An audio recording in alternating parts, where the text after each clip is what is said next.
Hi, this is Shambhavi. Welcome to my weekly podcast about spirituality, love, death, devotion, and waking up while living in a messy world. The Satsang with Shambhavi podcast is recorded live each week with students of our nonprofit community, Jayakula.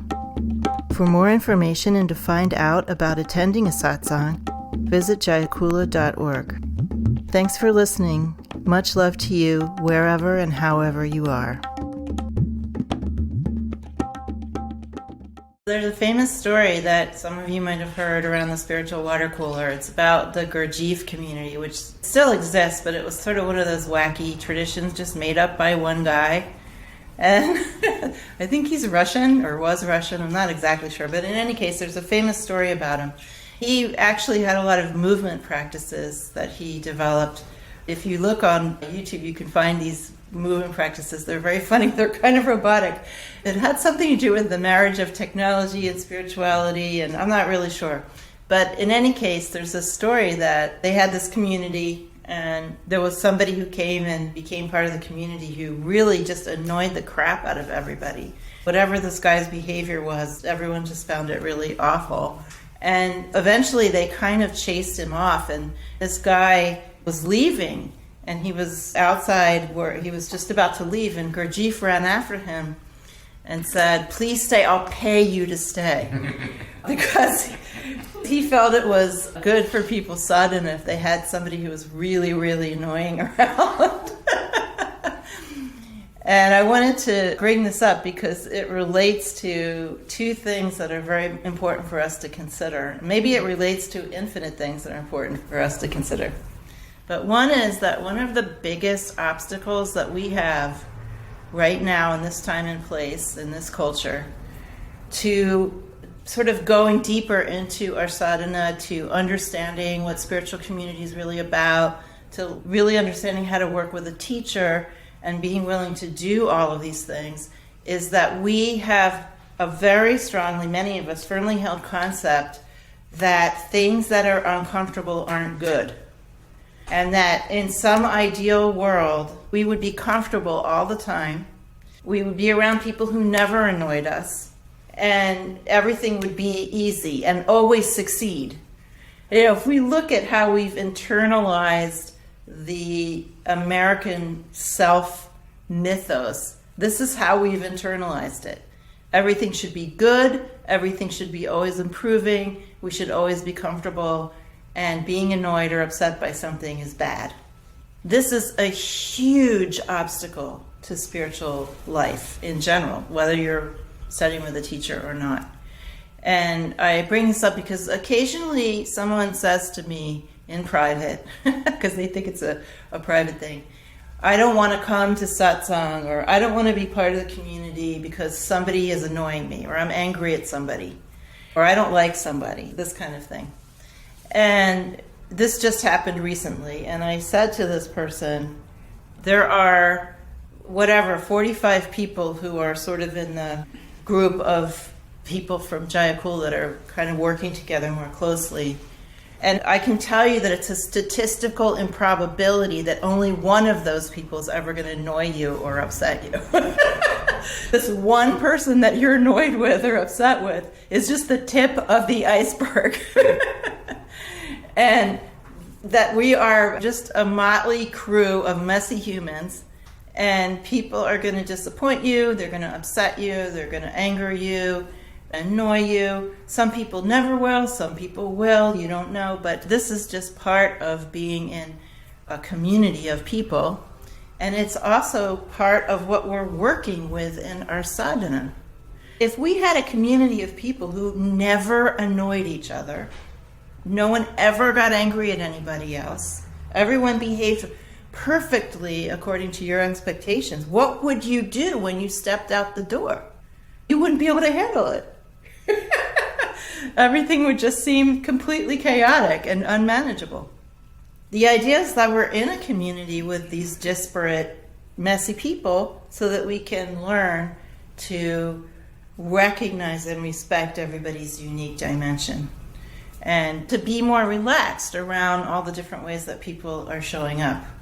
The flip side of that coin is that you each have expectations. These expectations are composed of things that you've learned from your cultures, your families, your religions, an ex-girlfriend or boyfriend, whomever you learned it from. You've learned some internalized ideas that you either are aware of or aren't aware of. How people should behave, how they should dress, how they should walk, how they should sound, how they should talk, how they should act in certain situations, how they should treat you, all of these different things. So here we have in this space right now, 20 some people. Each of you has a different set of expectations. This is part of your unique dimension. Think of me trying to fulfill all of your expectations all at once. I'd be like someone being electrocuted. All these opposing flows and contradictions, and how would anyone do that? One of our greatest sources of suffering is our expectation that people should meet our expectations. This is a huge source of suffering for us. So when you're thinking of that in terms of being in this community, which is training wheels for being anywhere, obviously we don't want to create a sterile environment, which then we go out of the sterile environment and become completely beset by everything that's happening in normal life. This is a petri dish of normal life. And think of each person here having a unique dimension, including a set of expectations that are causing them suffering. And you'll realize that you are just one bundle of expectations, but there's 45 or 50 bundles of expectations in the community. No one can meet all of those. It's a lost cause from the beginning. And the idea isn't that we're going to run around throughout the rest of our life trying to find people who meet our expectations. God, what a yawn. The idea is that we're just going to be in life being curious about what is and relating to how things are without those expectations, more with a sense of curiosity and less of a sense of rigidity and expectation. Your expectations of people in the community, of a spiritual tradition, of a spiritual teacher, whatever those are, they're basically just your cage, right? Your cage, making it impossible for you to be feeling love and compassion and intimacy with 99% of the world. Because even with those people that you are very close with, maybe a partner or spouse or a best friend or whomever, a beloved teacher, or even with those people that you've spent years negotiating with, even those people aren't meeting all your expectations. Think of how ludicrous the whole enterprise is of trying to never be upset with anyone or have anyone be upsetting or annoying or angering and having everyone meet your expectations. It's just ludicrous. If you want everyone to meet your expectations and never be upsetting or annoying, what about everybody else's expectations? Don't they get a fair shake? You tell me to lighten up, you tell me to get serious. What am I supposed to do? I'll just short circuit if I tried to live by everybody's expectations.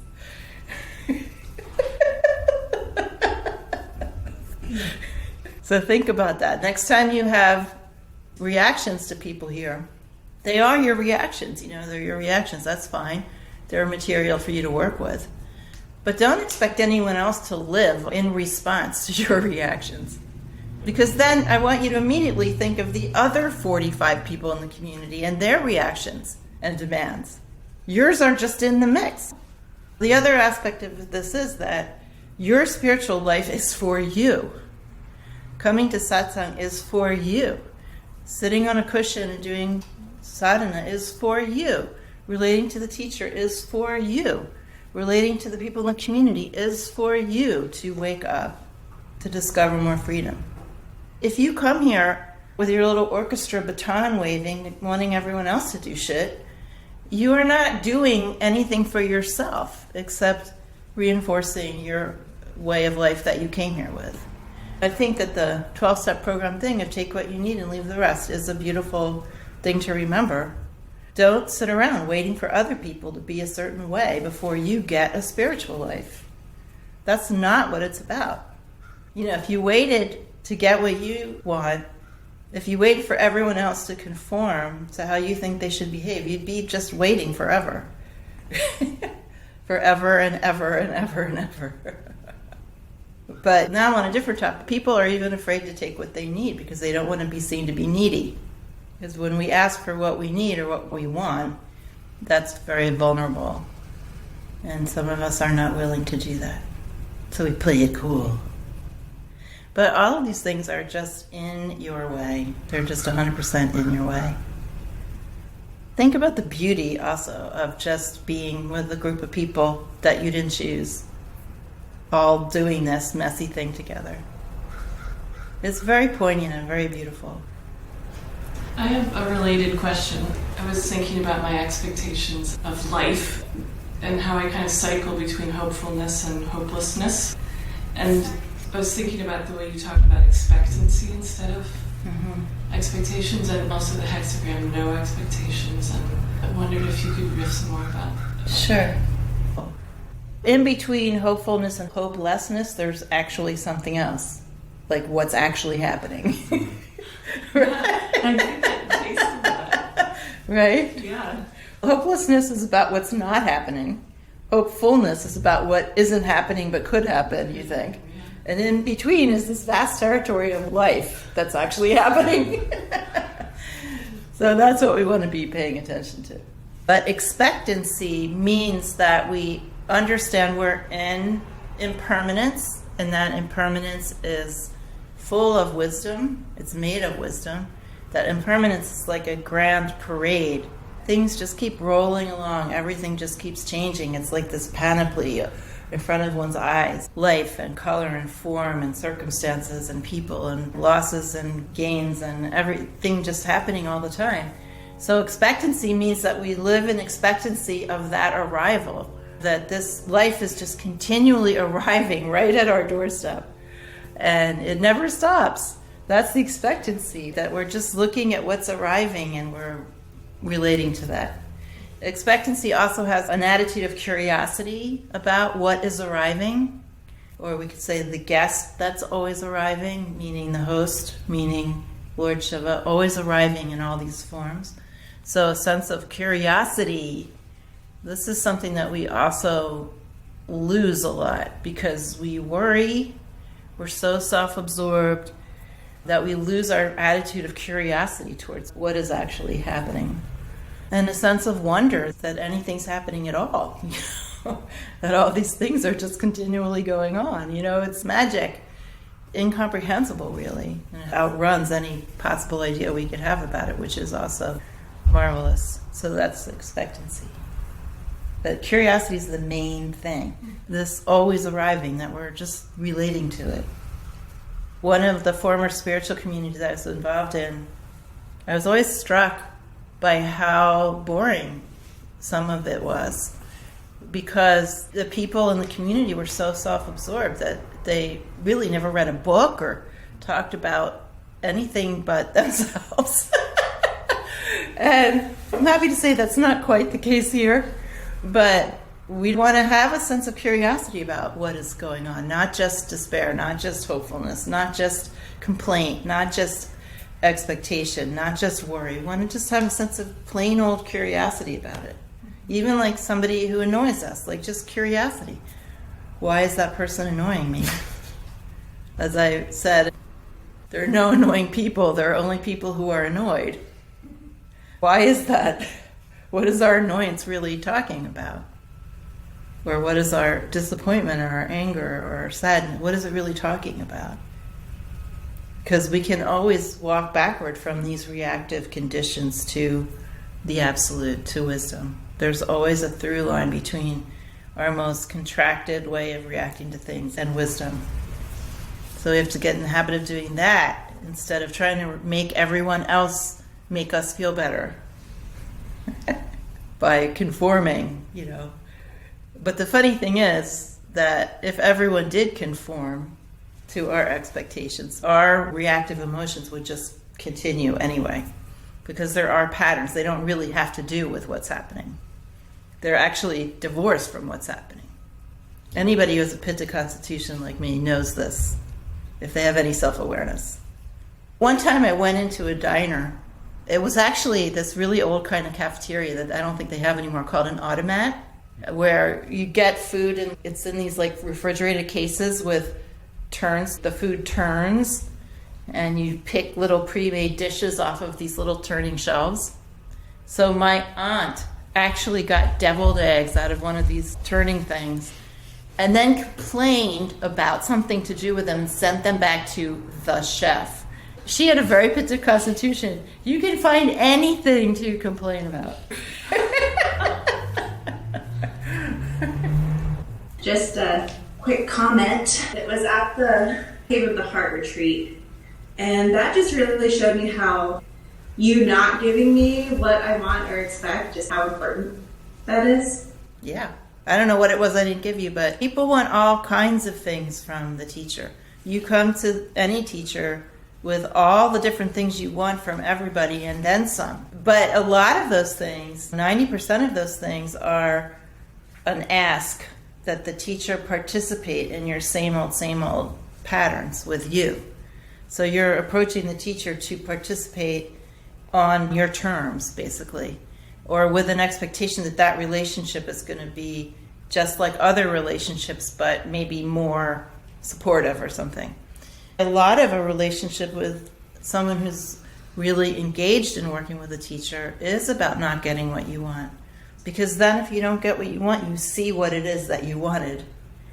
And you can start to explore that and start to learn about why that's limiting you. Why whatever it is that you want is limiting you. And then recognizing that there's just so much more available than that thing that you think you want.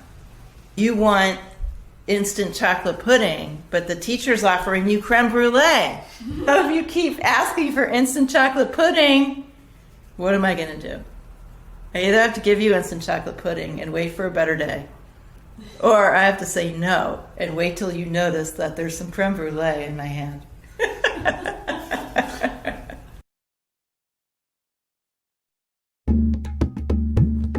Satsang with Shambhavi is produced by Jayakula, a nonprofit community offering opportunities to learn and practice in the direct realization traditions of Trika Shaivism and Dzogchen.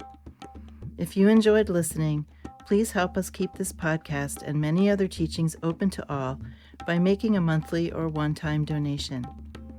Visit jayakula.org to make a donation and explore more of our offerings.